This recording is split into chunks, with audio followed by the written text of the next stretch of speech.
Get a complaint out there at the very, very beginning. We have a 1-hour show, 55 minutes to be exact.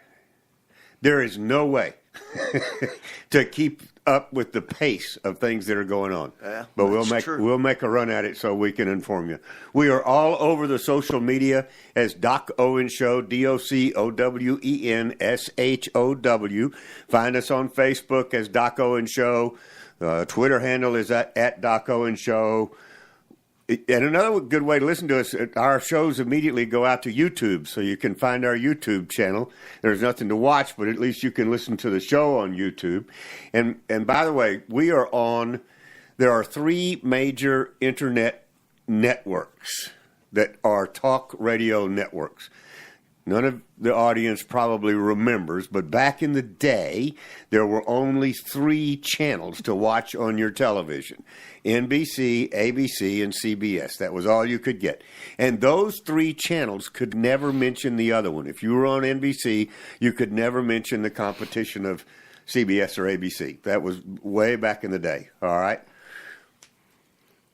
The same thing is going on today in internet radio. So I can't tell you the 3 networks that we're on, but if you'll Google the top 3 internet radio networks, you will find that we are on all 3 of those. Okay?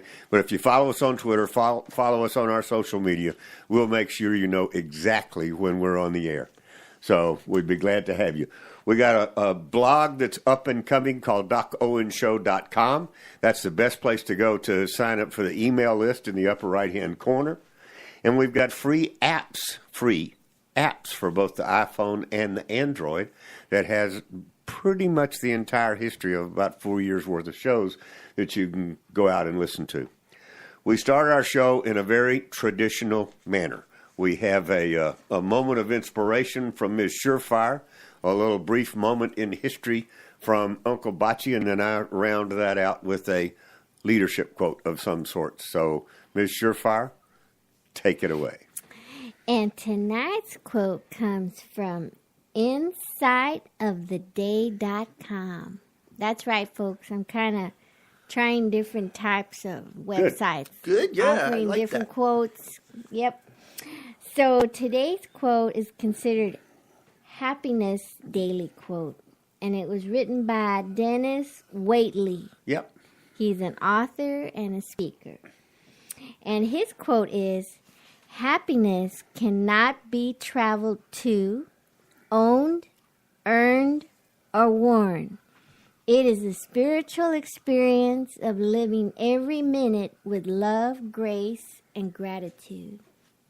Amen. Got it. Well done. I like Mr. Waitley and I co-authored a book called The Nuts and Bolts of Business. Oh, Seriously? wow. So there you go. Oh, imagine that. That was good. That was really good. Good job. Yeah. Yeah. Uncle Bocce, what happened in history, sir? Well, on this day in 2017, Punxsutawney Phil predicted 6 more weeks of winter. Yes, folks, he saw his shadow today.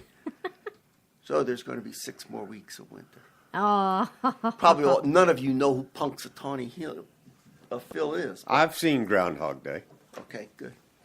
Yeah. There's really nothing else much more interesting than that. Really? That happened on this day. Yeah. Wow. Every once in a while you just draw a blank, don't you? Yeah, you really do. Okay. You know? Well, I'm going to round out with a leadership quote from our friends at Crowned Grace International and by my absolutely most favoritist doctor in the world, Dr. Zeus. Unless someone like you cares a whole awful lot, nothing is going to get better. It's not. Short and sweet. That's cute. I like that. Yeah. Sounds like a Dr. Seussism. Yep. He's just absolutely one of my favorites. We do have a good show for you tonight. The kind of the heart of the show is an interview that we had conversation just this past Monday with the Bexar County District Attorney and consistent guest on the show, Nico LaHood. We talked about a couple of things that are in current events. So I think you'll enjoy the conversation. Nico's analysis and input is always appreciated because he has a knack for stepping back from it and looking at it from a purely analytical point of view. Without a dog in the hunt, as we say here in Texas. Uncle Bocce, do you have a brief sojourn through history for us this evening? Sure do. Good. We are going to start looking at America's place in the global struggle.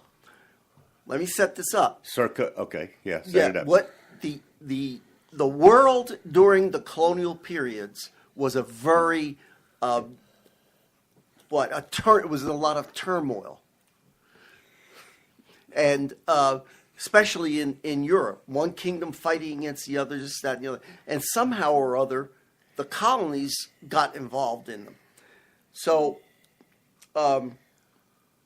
this is the world circa 1700s? Yeah, 1700s. Okay. Yes. Okay. I mean, even back to the 1600s, but in the 1600s, it was the French who were really the strong power. Okay, so the English hadn't come. But we don't have to worry about nuclear weapons and Iran firing. No. Okay. No. Okay, good. So, since France was the dominant power, but France was in a lot of wars.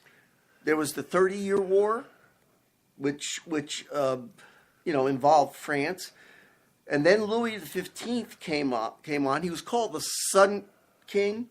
And he built this huge palace in Versailles, the envy of the world. I've never seen it, but apparently it's quite beautiful and quite elaborate. So he did that. So he was the envy. The French language and the arts and all of that kind of sciences, they prevailed on the entire continent. So the French were the influencers back then. But meanwhile, back in England, they were embroiled in their one and only civil war. So they were kind of detached from other things. They just had other things to take care of. Right. So civil wars will sort of do that to you. Yeah, they will. Now, as the century drew to a close, however, England now was ready to start settling the New World. Remember how we went around with all of them, and England was really the laggard. They came in later than the Spanish, the French, the Dutch. Anyway, so during this century that preceded the American independence, England and France would fight 4 major wars, with the rest of Europe involved as well. And each time there was a conflict, war touched the North American colonies. Somehow or some way, it always came back. We didn't get drawn into it, but it touched us because of our ties to England. I mean, exactly. We had to support it or provide service. Right. So, now there was King William's War and Queen Anne's War, and in fact, those wars led to French power in Acadia. Acadia is the area now we know as Newfoundland. Used to belong to the French. Okay. So they lost that because of these wars. I thought it was a parish in Louisiana. Yeah. Okay, go ahead. Acadia? It might be. Acadiana? That's a cafe. Cajun. That's where Cajun came from. Yeah. Okay. Now, after the losses were incurred during King George's War, the French, they were able to maintain their North American holdings only by ceding some of them to the British. Somewhere around the world, they had to cede something to the British. Now, the final blow, the French and Indian War. Remember, we've talked about that. The French and Indian War, that wiped France out as far as the continental mainland was concerned. Oh, we got involved in wiped that. them out here. Yeah. Right. Here. And what was to be the American people got involved in that, okay? Yes. So, you have to ask the question, how did momentum shift so rapidly? from one country to the next country, who became the leader. Well, I know the answer. go ahead. It's I want to hear your It's answer. usually a fumble or an interception. Oh, okay. That's how momentum shifts. Yeah, well, So which that's a country, good analogy. so which country fumbled? Okay. Much of the answer lies in the histories of France and England. Okay. Okay. There was a lot going on between the two. Wasn't France actually one time part of England? Wasn't the King of England the French king as well? I don't know. Well, that's just an aside. Put that away. Okay, but there were profound differences between New France and the English American colonies. And like I said, we contributed to the outcome. The imperial struggle took its toll on England, though. Yeah. It really did. The empire was loaded with debt. Ooh, who else is loaded with debt, I wonder? Yeah. Everybody. And here's the kicker. Its attempts to recoup losses, what do you think they did? Or tried to do? Elect a blonde-haired guy. They did that, yes. Oh, it was actually a white powdered wig. Right.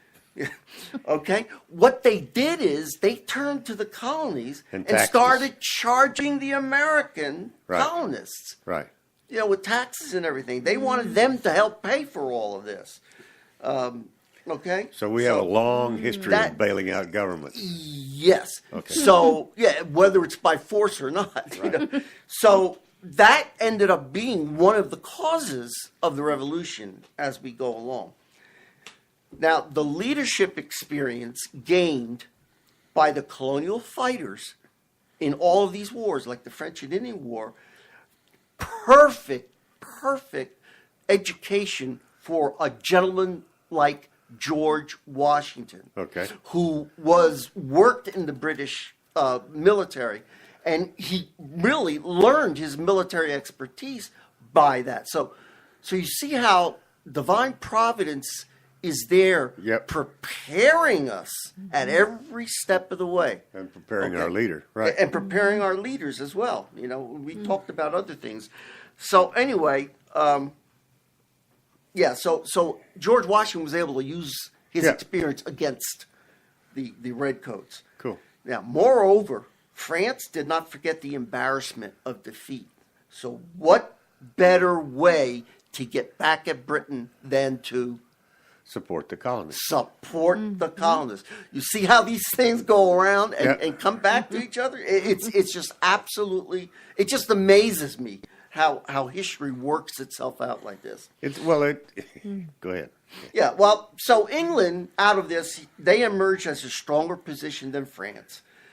But the struggle for global preeminence would exact a massive toll from each combatant. Sure. So that's, again, another dot that you can connect on our forward movement toward independence and the revolution. Yeah. Okay? Yeah. So that's what I'm trying to do here. And it's important that we understand Yeah. what America's role was and what did we learn during all this time. Yeah. So we're going to look a little bit more deeply at that, maybe for the next 4 or 5 sessions. Okay. We're going to revisit the French and Indian War briefly. Okay. And we'll talk about New France, and we'll also get into George Washington himself. Yeah. Okay, and we'll continue on from there. Okay. So that's where we're going. Good folks. job. So who are you? This is Uncle Bocce. You can reach me at UNCLE Bocce, BACI, one word, at DocOwenShow.com. Love y'all. And you can follow Uncle Bocce is about to get more active on Twitter as at Uncle Bocce or at Bocce Uncle, or what did you finally No, it's, oh gosh, now you're going to embarrass me. It's at Uncle _ Bocce. There you go. That's okay. what it is. I'm a surefire too. Right. That's right.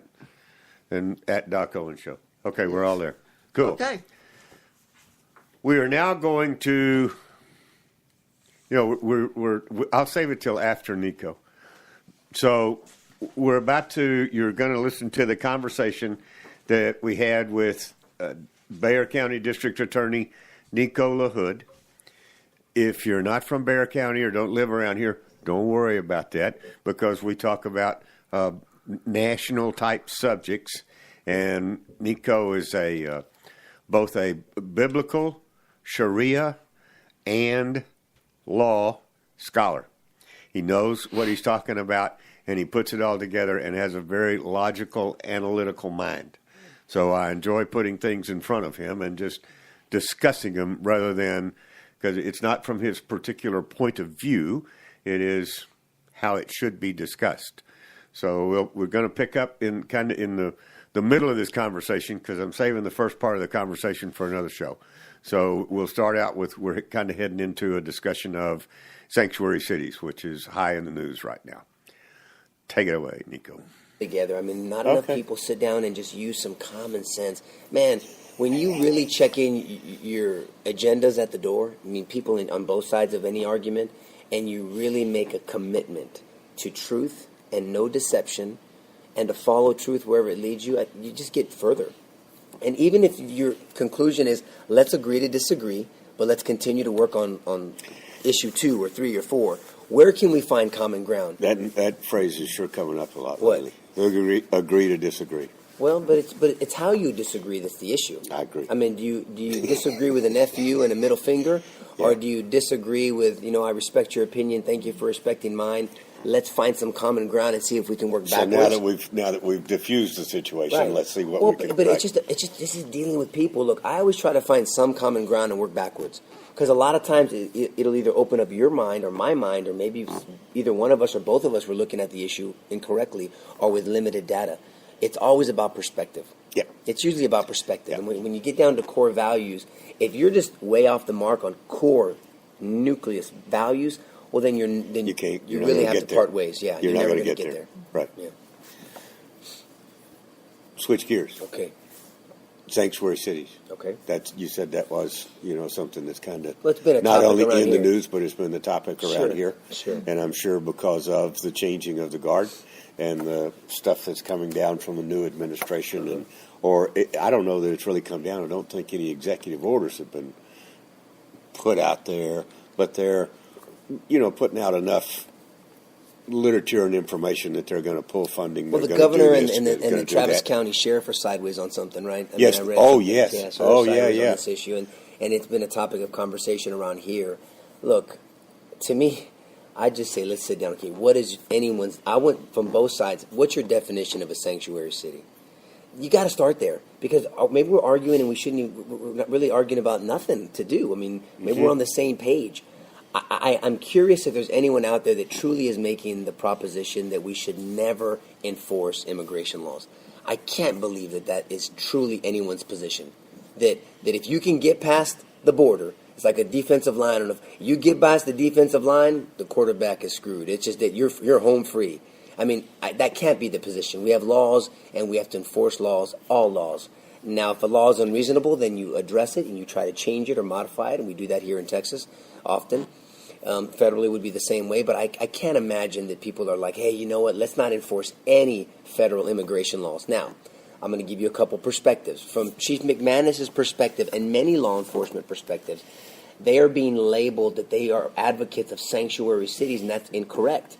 I can't speak for them personally. I'm just saying as a broad brush painter, these other people, it's not accurate. I can speak for Chief McManus because I've had extensive conversations with him, the new Sheriff Salazar. I've had extensive conversations with him, not as much as with Bill, with Chief McManus, but I have. They're advocating, like law enforcement, not to check for immigration status at the scene.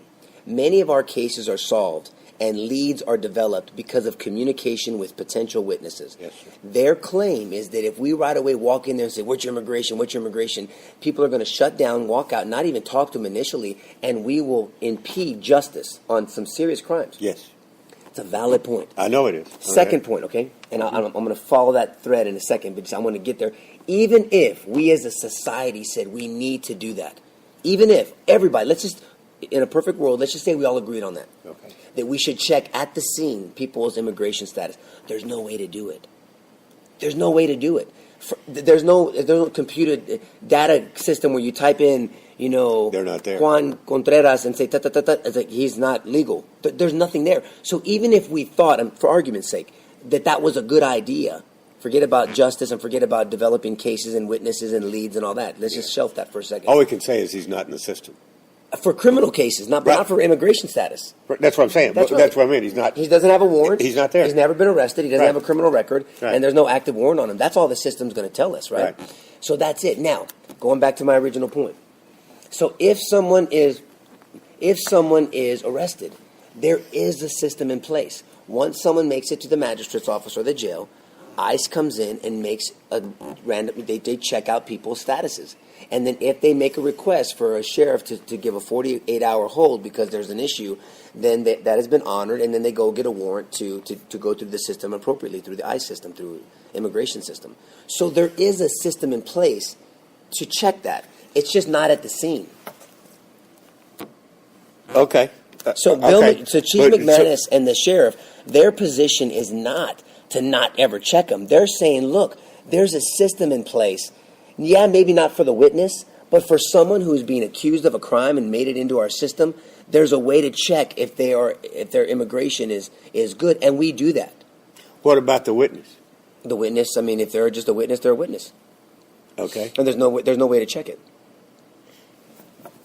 Okay. Because think about it. Let's say, can I use you as an example? And it's Please. a horrible example, That's all but right. I wanted to hit home for you. I'm tough. Let's just say a family member. We won't call a specific family member is murdered. Okay. Mm-hmm. And a witness is an illegal immigrant. Yes. Okay? And there's 3 witnesses like that. They were there working, doing whatever work, Right. and blah, blah, blah.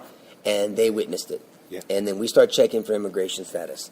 And they close up, shut up, and hit the road. And they never come to court. I can't prosecute unless there's some objective evidence that stands on its own, but they say they're the only witnesses we have. Now you do not get justice for your loved one. And the person that murdered your family member gets off. I'm giving you a generality, right? Okay. There could be other evidence that links them. I get all that. I'm just trying to give you an example of how it could hurt a case and how it could actually affect someone's family member. There is a Category U visa that's out there that is offered by ICE. Okay. And I think it may take a federal judge to sign off on it or something. It takes some approval, but it gives that illegal immigrant instant qualification to stay and be protected. So you're saying that if they're a witness and they're illegal and we find out about them, part is give them this status. Give them this status, and it even gives them a fast track to citizenship, or fast track to green card, and then citizenship, if they cooperate. If they continue to cooperate and do the American citizen thing.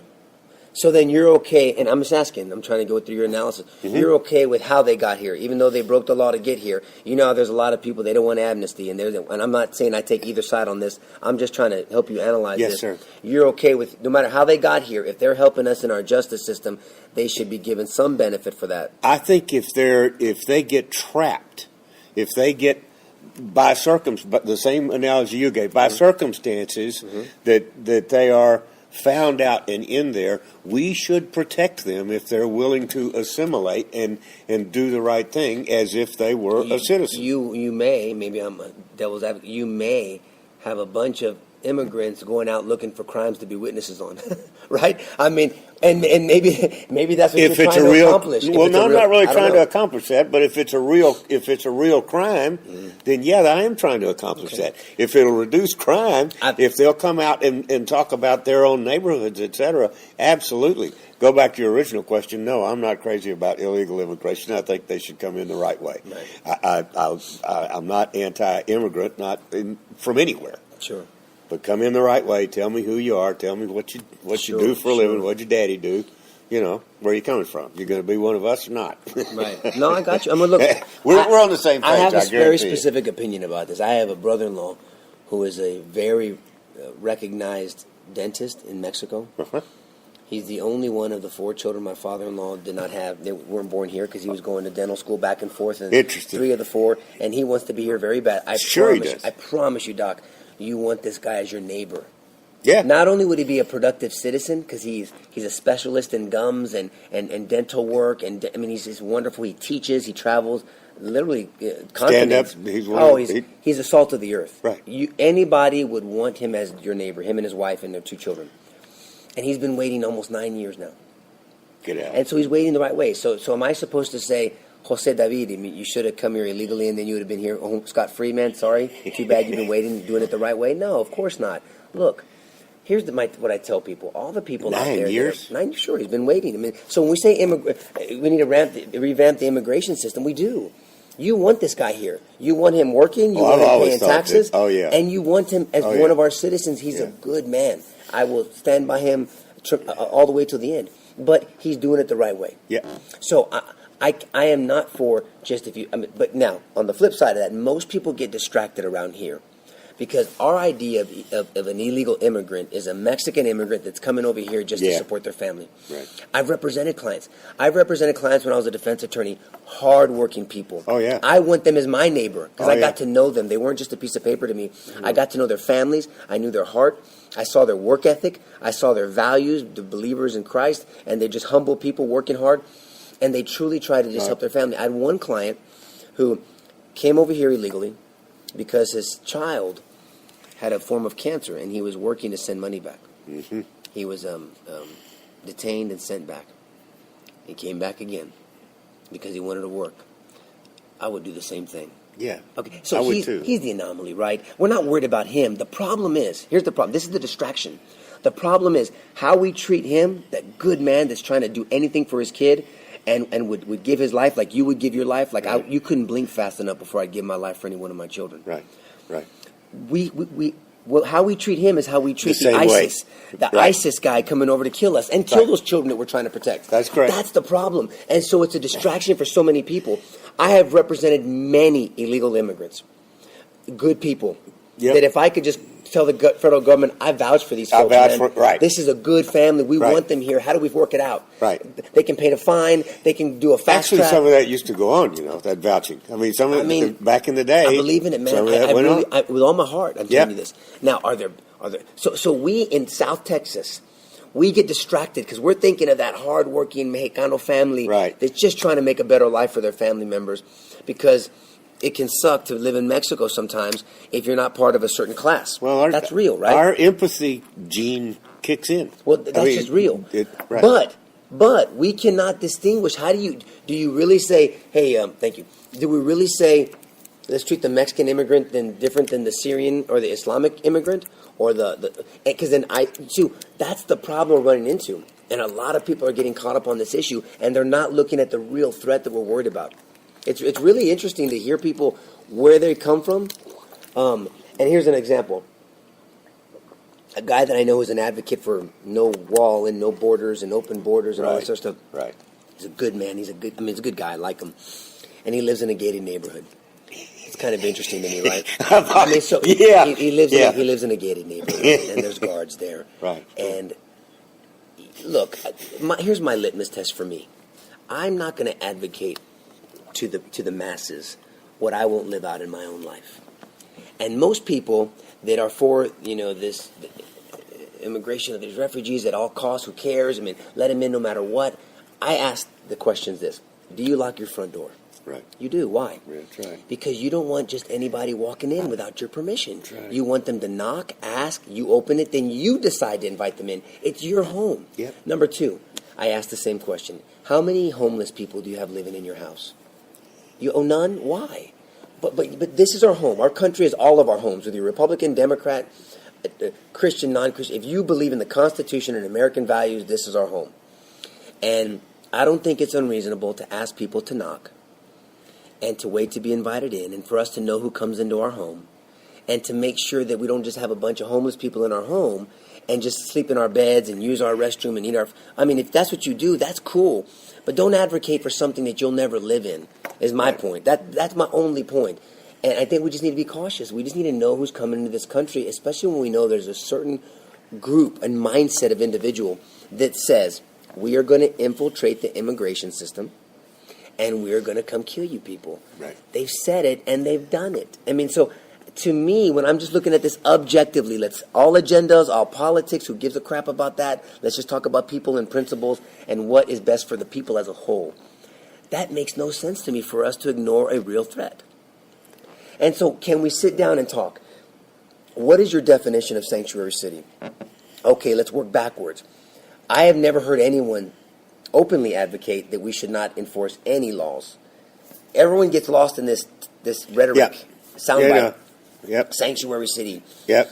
And then they confuse and mesh checking immigration status at the scene versus checking it in the jail. Okay. And there's a distinction. And there's a distinction that law enforcement makes, and including our chief and our sheriff. One of the questions that or I would be curious to know, more than curious to know, is if I don't believe that our chief does, because he pawns it off to the fact that they don't have a jail. It's all run by the county. Who says that? The chief. Well, yeah, but come on, Bill knows. I mean, it's all of our. I mean, we run. I understand, but I'm just telling you what I was told. I'm sorry. And then I've not talked to the new sheriff, so I don't know, but I have interfaced with him in kind of a debate arena, but not as an interview.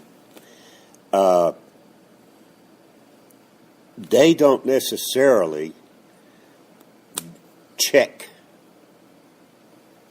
citizenship in the jail. They will notify ICE of who is in the jail if ICE asks.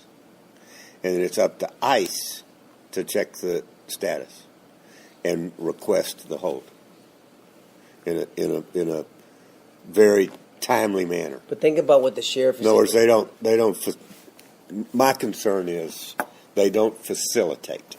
And I think they should. That's something as easy as ICE just asking for everyone's. Just make a request on everyone. Come to a memorandum of understanding. Every 24 hours? I mean, just ask them. If it's ICE's responsibility to ask, think about which. So we're saying we should check everyone's. If you're saying there should be a policy, so to speak, or a process where everyone is checked. You know, we check for warrants, national warrants, murder warrants, immigration status. I think that's reasonable. Obviously, I think that's a reasonable request. Now, the problem is, how do you get it done? We can't check them. ICE has to do it. So all we can do is make the request to ICE. Now, if that's an agreement that the sheriff and the county and ICE come up with, then that's fine. See, it's sort of we can't check it. I understand that, but to me, it's the difference in being. And you asked for a definition of sanctuary city. Right. If I'm going to run a city that's not a sanctuary city, I'm going to be proactive about finding out who's in my jail, and the guys who get hit up and accused of running sanctuary cities are not proactive once they bring them into the jail. They wait for ICE to ask who you got. You see what I'm saying? Why isn't there just a standing ask order then? You know, I mean, these are ways that ICE can address these things. I mean, but that's where, just like you were saying earlier, the two of them need to figure out how to come to terms. They just need to sit down and talk. I mean, so what you're suggesting is that as soon as someone gets into the jail, that the sheriff's deputies, Joe Blow comes in, ICE is Joe Blow illegal, is Juan, is Freddie, is whomever. Yep. You're just talking about a standing order, a standing request. I mean, that's something once that they're ICE no longer on the scene. Once they're no longer on the scene, sure. then I want to know who you are. But then ICE has to. Here's the problem you run into. It. Every county is going to have this issue. Yeah. How fast can they check? Respond? Yes. Yeah. Because then now you're talking about your taxpayer dollars. Right. I mean, and then also you have to think about constitutional issues of holding someone if they make bond. If they make bond and there's no legal reason to hold them, you got a problem. Right? Yeah. I mean, you can't argue for some parts of the Constitution, not the other parts. You got to have. No, I don't. I don't. I'm not saying you. I'm saying you in general. Yeah, you're being. I'm just saying you have issues. So, do you see how this is so many facets to all these issues? Mm-hmm. And unless we sit down and just reason together and kind of, okay, what are you trying to accomplish? What am I trying to accomplish? What is so and so trying to accomplish? How do we get there? Okay, let's start with where we agree on this. Okay, let's start from there and work backwards now. Yeah. So it's not so cut and dry, is my point. Oh, I know it's not, and that's the reason I wanted your. I mean. an hour and a half ago, all I did was ask you about sanctuary cities. I know it's complicated. It's very complicated. And it's tough. It is tough to present to the public because that side is divided, and I don't think that they're going to be satisfied unless you go hard one way or the other. Well, but you know what I'm saying? We still need to talk about. I mean, I never heard anyone. I mean, I want to know where people are coming from. You cannot meet someone where they're at if you don't know where they're coming from. Do you think you're going to run for? You got to run for office pretty soon. You think you're going to get drawn into that conversation? Oh, I'm happy to. I don't care. Look, you know me. I'm gonna speak my mind. I mean, I want you to. I'm going to talk, but I'm not trying to agree or disagree with anybody. I'm going to give you a reasonable analysis, like I hope I do. Right. And look at it very objectively. Right. And shelf my own agendas. We all have a perspective and an agenda, so to speak. Sure. But I will follow truth, and I'm just going to. I always encourage people to follow truth. Okay. And I'll do that. Whoever asks me to talk. I mean, I'll share my opinion with whoever asks. You know that. Have you taken notice of the Trump administration's travel ban that they just put down? I don't know if I've taken. I've heard about it. I haven't studied it, but yes, I've heard about it. Yes. Okay, so it's in the news, so you're aware of it. I mean, correct me if I'm wrong. It's a ban for 90 days from 7 countries of countries that have either supported terrorism or have sponsored some type of terroristic behavior, and it's for 90 days to see who the hell's coming over here. You never ever disappoint me. Well, I don't know. I'm just asking. Is that right? Is that okay? That's correct. Okay. Well, I mean, that seems reasonable to me. I don't know. I don't understand. It is reasonable. It's something that's been it's been in place since 2009. Yeah. Oh, okay. It just wasn't enforced. Oh, okay. Well, there you go. I didn't know that. I didn't either. Yeah. You know, so really hadn't done anything new. He's just said, "Yeah, I mean, we're going to do this." He can't even take credit for thinking outside the box. Exactly. I mean, the previous administration just said we don't like that. We're not going to play. But here's the deal. I mean, look. The only thing he has done is he's upped the ante of Christians coming in from Syria, as opposed to. Well, they're being killed. Yeah. I mean, it's almost a necessity. Yeah. I mean, they're being killed for being Christian. I mean, it's not even. That's not even. Forget that. Let me shelf that I'm a Christian, right? I mean, you have people being. Hard for you to do. It is hard for me to do because it's how I run my life and it's how I look at the world through the goggles. Yeah. But it's reasonable, and I don't shy away from truth or reasonableness, right? Right. And so. I mean, these are people that are being killed because of their faith. Yeah. If any other faith was being killed because of their faith, everybody would go absolutely bananas. Nuts. Yes. And so do we say that people are Christian phobes? Are they Jesus phobes? I mean, do we do that because they don't want to protect Christians? I mean, it's ridiculous, right? So let's just, look, they're being killed for being Christians, then we need to bring them in here. Yeah. Yeah, I mean, I'm okay with that, to be honest with you. I am too. If they were being killed for being Jewish, I'd be okay with it. Yep. If they were being killed for being Buddhist, I'd be okay with it. If they're being killed for any religious reason alone, I'm with you. Sure. Right. Yeah, okay. That's reasonable. That makes sense. Do that make sense? Most of the time. Most of the time. I hope you enjoyed that. That was, as you know, when I have conversations with Nico, I don't give him any hints at all about what we're going to talk about because I want his off the top of his head analysis. I want him to think through it on the air, and he never ever disappoints. And I hope you enjoy those conversations. Yeah. I mean, he doesn't. If he has an agenda, he doesn't let it show through. He's pretty good about that when he's doing his analysis and thinking through things. And we did the same thing, by the way, on the Convention of States, but we'll table that conversation until we're ready for it. Now we've had a request from one of our staunchest listeners to play a clip that we found right after Trump was elected, and we have dubbed it "Black Laughs Matter." Yes, that's right. Hit it. Give my remarks to all of the Trump haters, all of the Hillary Clinton supporters, all of the people that said that my Trump was gonna lose. So I say to you this morning, the day after the election,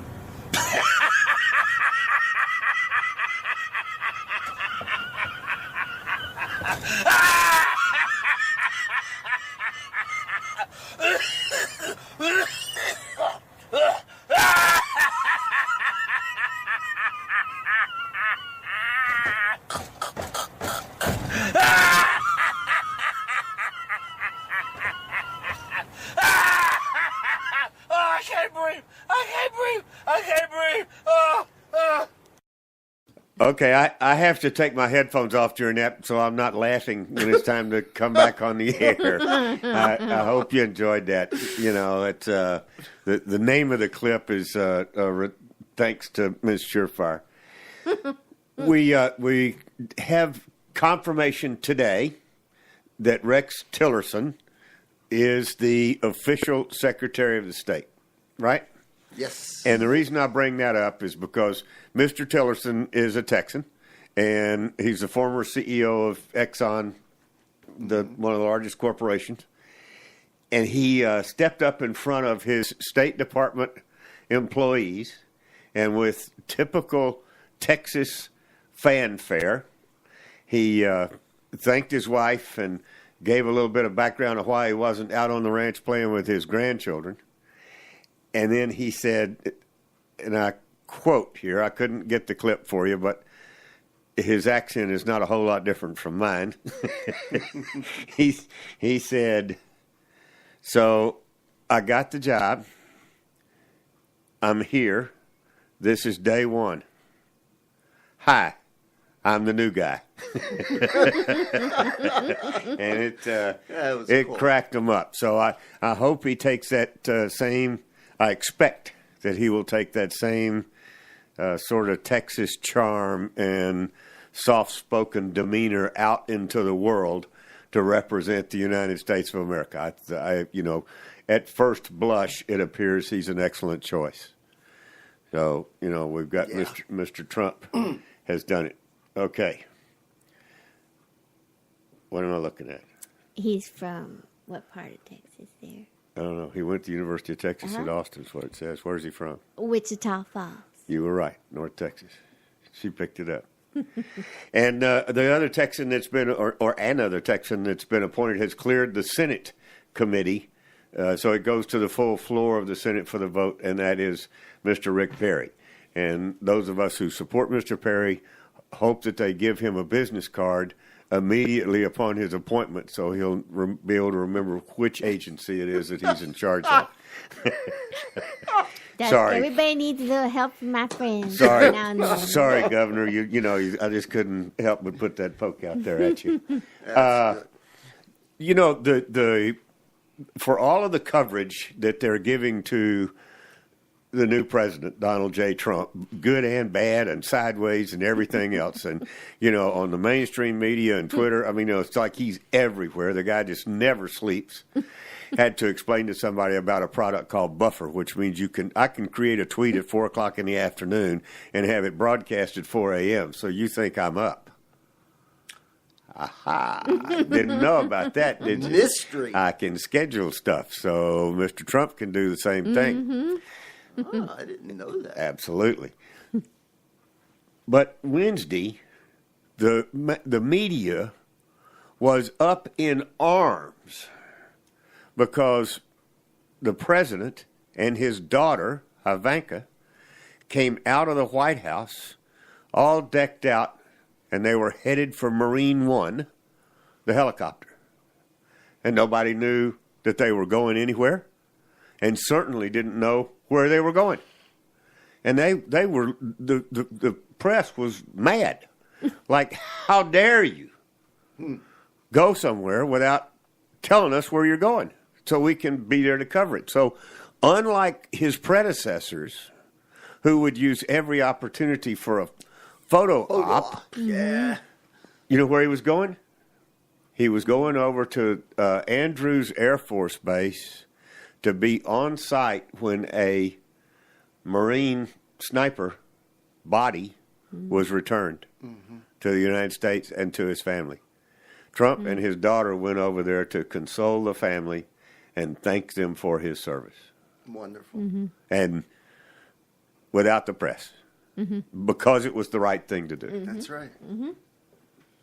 Shows you the kind of man he is. I'm impressed. There's all sorts of little things that he's done Yeah, and this was the first. that he won't get any credit for, by the way. No, of course not. But this guy was the first casualty since Trump became president. Yes. Yes. Yeah, I Right. guess that had something to do with it. But Well, boy, I tell you, the character of the man, it just improves every day. Yep.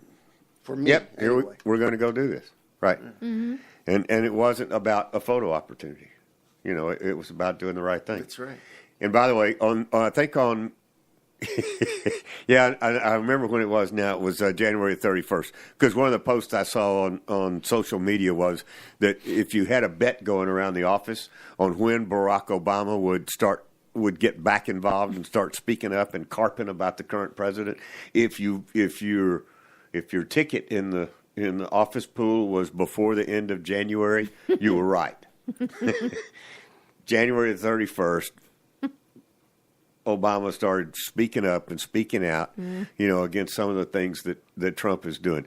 So I'm going to start a hashtag on Twitter. You can expect it tonight. And the hashtag is no mo bo BS. Love it. No That's a more good one. Barack Obama bull sugar. I think he is the personification of why we should put former before the word president when they're gone. And we don't do that. They expect to be called President so-and-so for the rest of their lives. I got a feeling that if anybody causes us to start using the word former, it's going to be our former most recent president. The tradition is, if you're not familiar with it, young folks, once you're done, you're done. Sit down and let the next guy Shut run up. the show. That's right. And Get it's not on so with much, your life. it's not, Bush did it. Clinton did it for Bush. Bush did it for Obama. Before that, the senior Bush. And that's just, that's how it works. That's the respectful thing to do so that the country can move on with its smooth transition of power and, give it a chance to sort of sink in whether you like it or not. So, Right. but the president, the former president, it's out of respect. It's out of respect for the office you just held, not the respect for Donald J. Trump, the man, but the respect for the office. And to me, that's just further evidence that Barack Obama, former president of the United States, had no respect for that office. Exactly. He didn't had when he none. was there, None. and he doesn't since he's left. That's right. And you know it has It to is boil down and to- why people cannot see that. And I'm sorry, that's not racist. No. I think when you talk about that, it just makes me think he wasn't raised properly. Right. He has no class whatsoever. Hey, both. I'm speechless. Yeah, exactly. She said it. She said it. You're absolutely right. Now you know why we call her Surefire. All right. We talked with Nico a little bit about sanctuary cities. The scope. California always does things in a big way, right? I know. Well, that's the story about Texas, but they do. But California, when they go bad, they go bad big. Right? That's true. Think Hollywood. When they mess up, they mess up. The whole Right. state almost went bankrupt.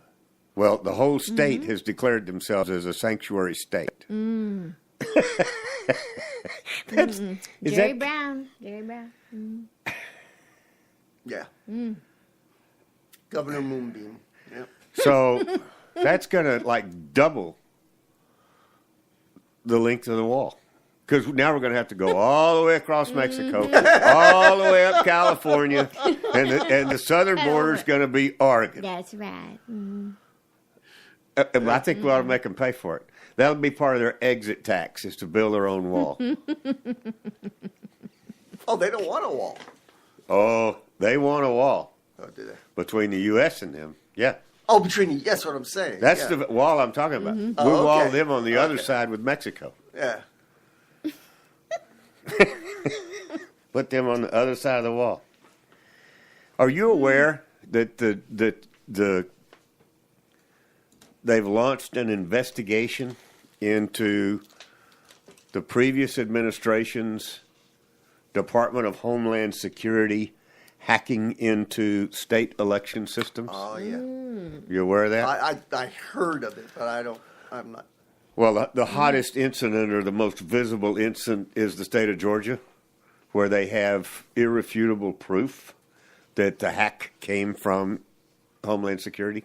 Wow. Trying to hack into the state election results between November the 8th, presidential election, and actual certification of the election. Wow. And needless to say, nobody's owning up to it. Well, of course. Well, But- please, that's a government. Mm-hmm. But I find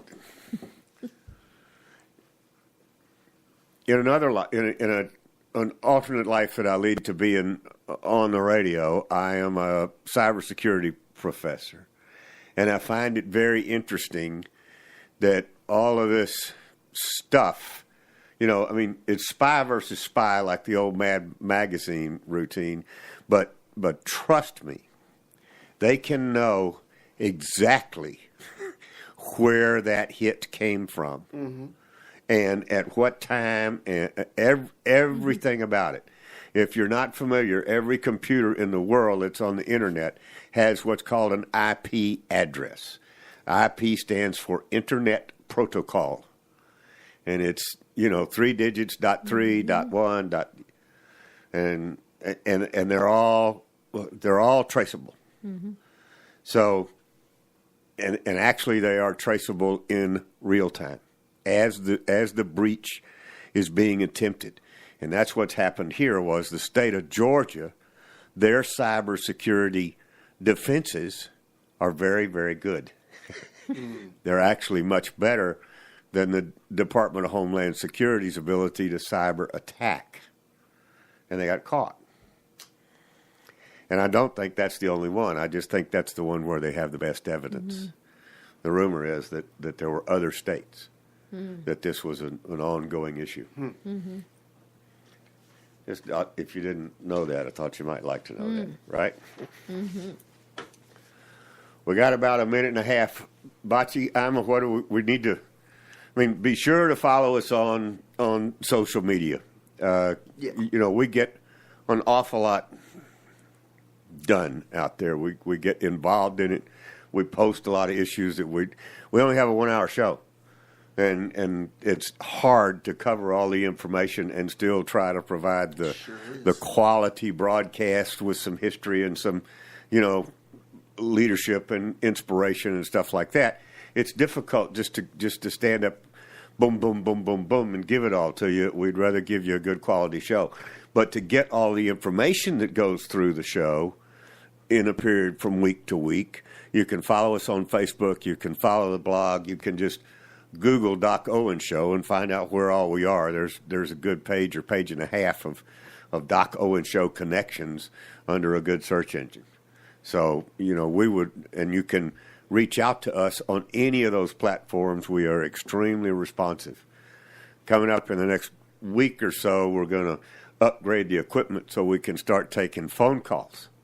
And right now we just don't have enough lines on the switchboard, as we say, but we'll have her done and we'll get a little more interactive like we used to be when we were in a bigger studio. So we appreciate you stopping by. Find us on one of the big 3 networks. Go out there and do that search and look for Internet Talk Radio, and you'll see all. Front row. Time to go. You have been listening to the Doc Owen Show. Thank you so much for having us. We really appreciate it. Now go out there this week and take care, pay attention, and God bless. Bye-bye, folks. God bless.